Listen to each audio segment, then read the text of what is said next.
Good morning mga kalaro. Narito na naman tayo para maglaro tayo ng ating pananghalian. Ngayon ay galing pa lang tayo sa pangatlong araw. Marami tayong mga tira-tira. Pero ngayon ang gagawin natin ay pork apritada. So, meron akong baboy na good 5 to 6 servings lang ito. Ito kanyang baboy at ito kanyang panghalo, putito at carrots. Ayan, carrots. At tomato sauce, tomato paste, at soy sauce. Yan ang panimpla natin sa ating pork apritada, pamintang, durog, at ginisabes. Ayan. Sinisipon pa ako. Ayan ang isang menu natin. Ngayon, paparesa natin siya ng leftover. Ipakikita ko sa inyo kung paano ang pag-recycle ng mga tira-tira. Ito hindi naman sabing tira sa plato, talagang tira. Hindi na ako ito, marami, mga siguro ito. Half kilo ito. Ito naman yung pork salpikaw. Ang gagawin natin dito ay i-recycle natin, gagawin natin ampalaya kong karne. Ito, ampalaya kong karne. Doon ko ikinamdyo kasi ang kulay ng ampalaya kong karne parang kakulay lang ng salpikaw. Magdadagdag lang tayo ng additional na pag ginisa natin yung para sa ampalaya kong karne, bawang at sibuyas. Ganon din yung apritada, bawang at sibuyas. So ngayon, wala tayong available na celery, so pwede naman kahit walang celery ito. Magtitipid-tipid tayo ngayon sa ating mga menu lagi kasi sobrang mahal ng mga bilihin. Dapat niya apritada, mayroon tayong celery, mayroon tayong bell pepper. Yung bell pepper na dalawang daliri ang laki, ano, magkano? 60 pesos. So, pwede tayong magluto na walang bell pepper. Yung 60 pesos yung pang-ulam ng isang tao. Diba? So, ngayon talagang pagsahandaan, yung mga talagang gusto mo, okay, pwede mo lagyan. Pero ito lang naman, pero sinasabi ko sa inyo, kung choose mo talagang gusto mo magtipid, pwedeng mayroon, pwedeng wala. Ang bell pepper at celery sa apritada. Okay? Ngayon, okay tayo sa apritada. Dito tayo naman sa ating re-recycle na pork salpikaw na gagawin kong pork ampalaya kong karne. Igigisa natin sa bawang sibuyas at ang additional ng pork salpikaw natin na gagawin natin, re-recycle natin, ang additional lang na natin dyan, dadagdag tayo ng kaunting oyster sauce. Kasi halos wala ng sauce yan para magkaroon ng kaunting sauce. At saka, lulusaw tayo ng mga 1 kutsara o 2 kutsara ng cornstarch para medyo creamy ng kaunti. Okay, nasala tayo. Ngayon, ang pagkikisa natin ito, barbecue oil. Ayan. Ngayon, yung mga galing sa handaan, kahapon may nagtanong sa akin kung anong dapat gawin doon sa lechon na tira. Sabi ko yung lechon, marami tayong paraan na pwedeng iluto natin. Unang-una, adobo.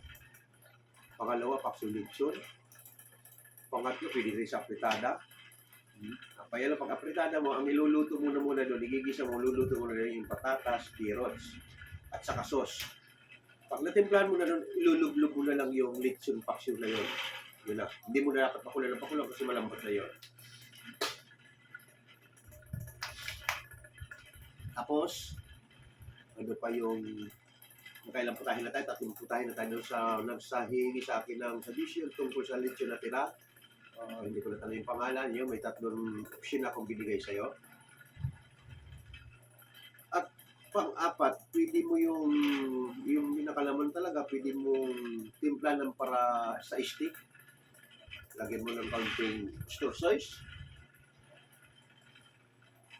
or liquid seasoning. no? Bigyan mo ng kaunting lemon or calamansi. Yan. Deep fried mo, may kaunting butter. Pwede na rin sa steak yun. Sa mga tirang lechon, ha? Ngayon, may mga durog-durog. Yan nga, hindi kang magbinudo. Mga durog-durog, pulutin mo yung malaman-laman. Binudo. Ganun din, pagkagisa mo ng sangkap, lagay mo rin ng patatas, carrots, o ano mga ibang ingredients mo, timplahan mo na, pati tomato sauce, timplahan mo na. Yung mga durog-durog na yun, at saka mo na may lagay. Isang kulo, tapos. Kasi hindi na dapat pakuloyin dahil durog na yun. Okay? Ayun.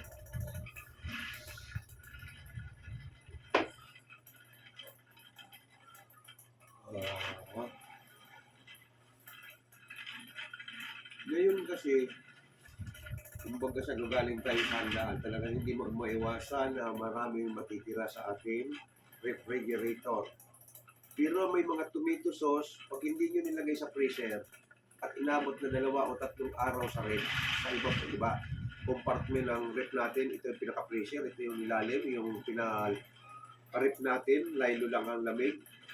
Pag inabot na 2 to 3 days yung may tomato sauce mo, delikado na yun.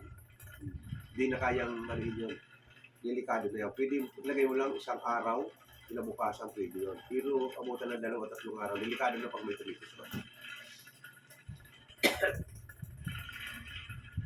Yung masama ang pakiramdam sa buhok. Okay? 6 minutes.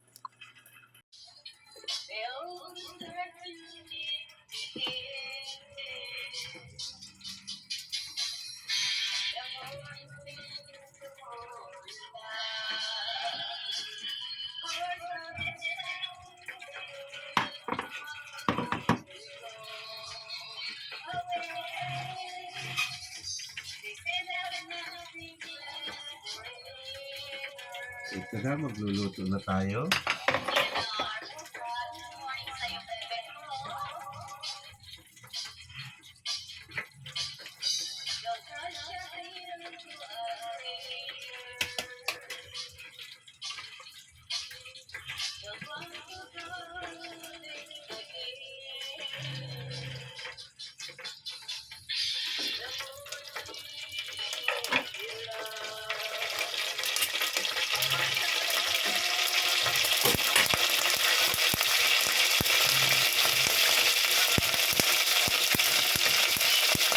Okay, mag-umpisa na tayo magluto.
Okay, sunod na natin yung pork. Ito na, sunod natin yung pork.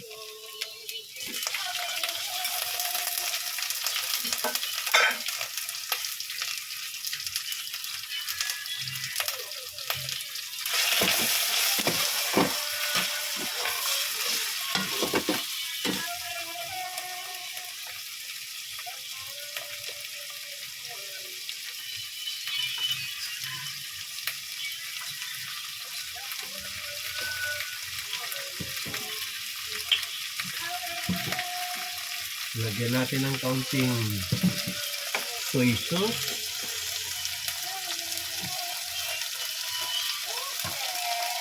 Okay.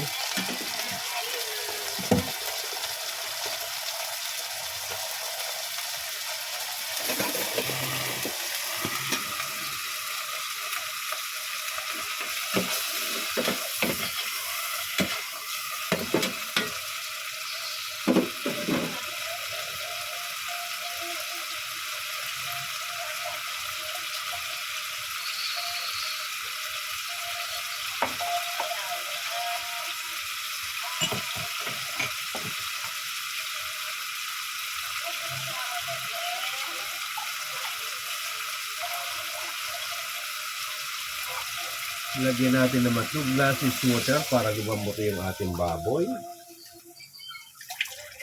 Ayan.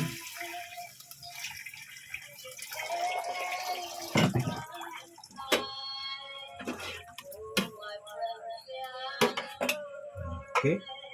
I-pressure natin. Pressure cooker.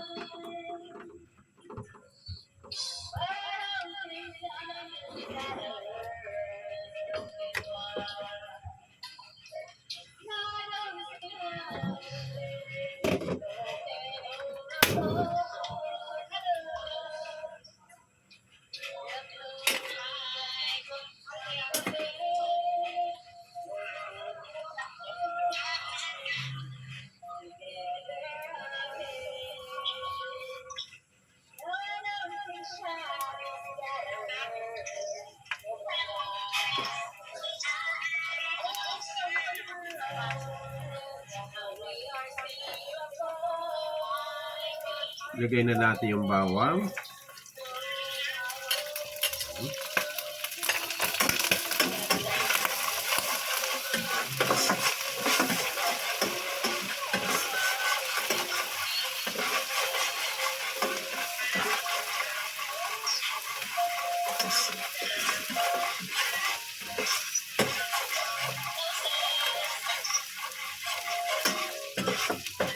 Mahirap masunog ang bawang pag nasunog mapait. Kaya konting brown lang. Pwede naman lang isunod ang sibuyas.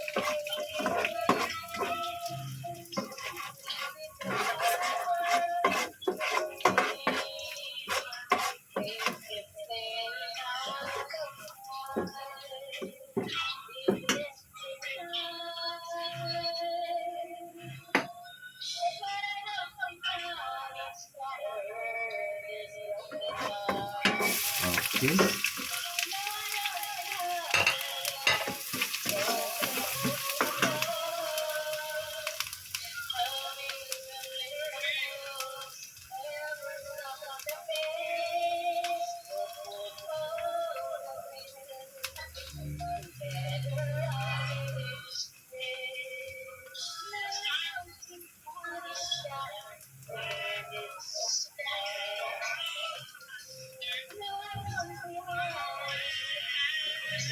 Okay, nag-brown na rin yung ating sibuyas. Isunod na natin itong ating pork salpikaw. Ayan.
Ito.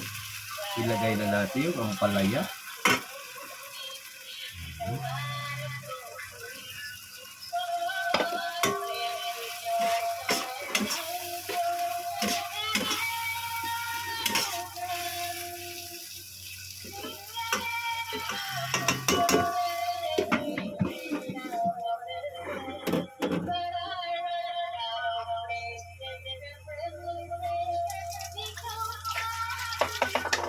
Sige, banat lang ate.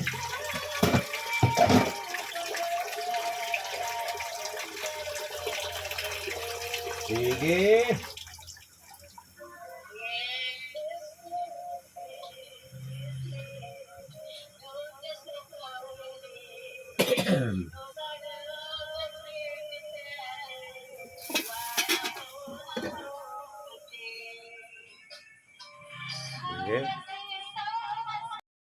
Tapos ng oras ko eh. Ayan, tapos na siya.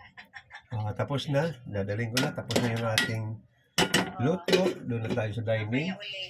Anong beses ako nagla-live eh. Ganun din ako.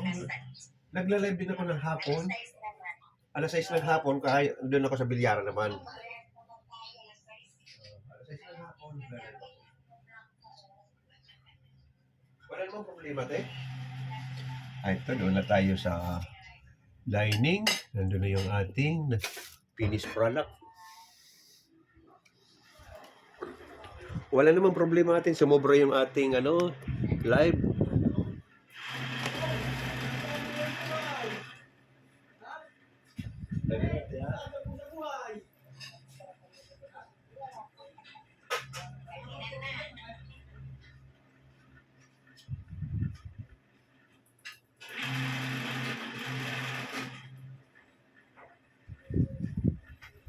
Okay din, nandito na, kain tayo. Okay, ating mga tagay, ating mga taga YouTube yan, yung mga nanonood natin sa YouTube, ito na yung ating pork apritada, finished product. Ito na yung ating ni-recycle na pork salpicao, ginawa natin ampalaya kong karne.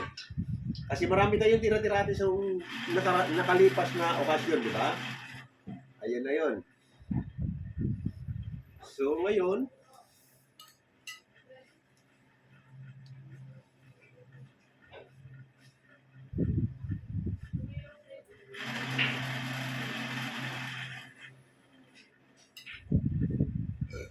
ito na, kakainin na natin ating niluto.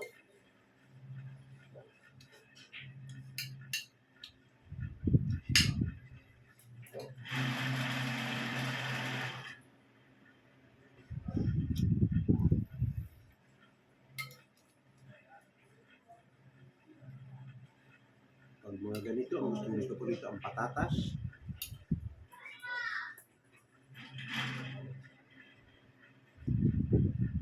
Ayan.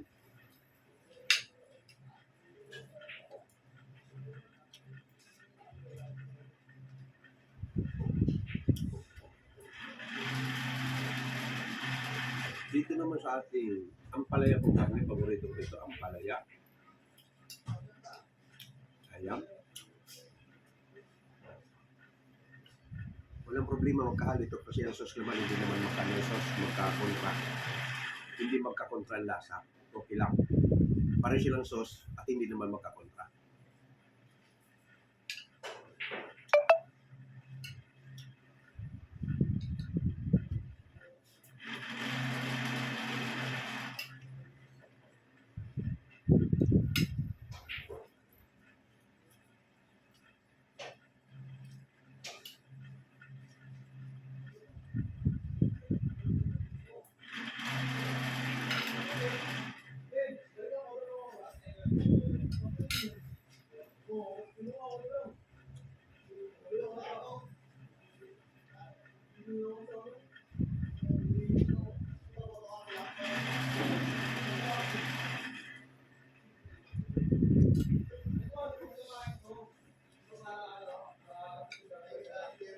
Kanina, haba ng hanggang sa naluto, yung isang naka-join sa akin na kumakanta hanggang sa natapos magluto at inabot niya pa yung magkain ako sa aking niluto. Tama-tama naman daw ang oras niya.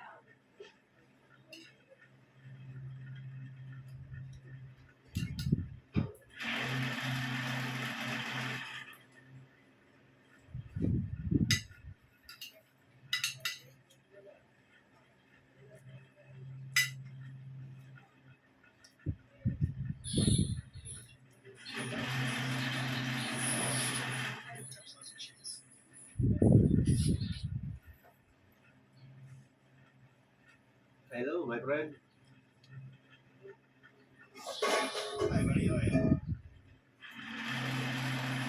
Anthony, my friend.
Okay, sa ating mga nanonood dyan, ang mga taga-YouTube or TikTok, mapanood nyo ito.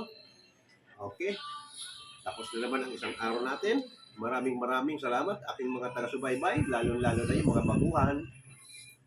Huwag natin pagsawaan hanggat hindi tayo matutong magluto. Sundan lang natin ang ginagawa ni Mang Leo, matututo kayo at mayroon kayong matutunan. Maraming salamat muli sa aking mga taga-subaybay. Huwag natin kalimutan pindutin ang subscribe button at like. Maraming salamat.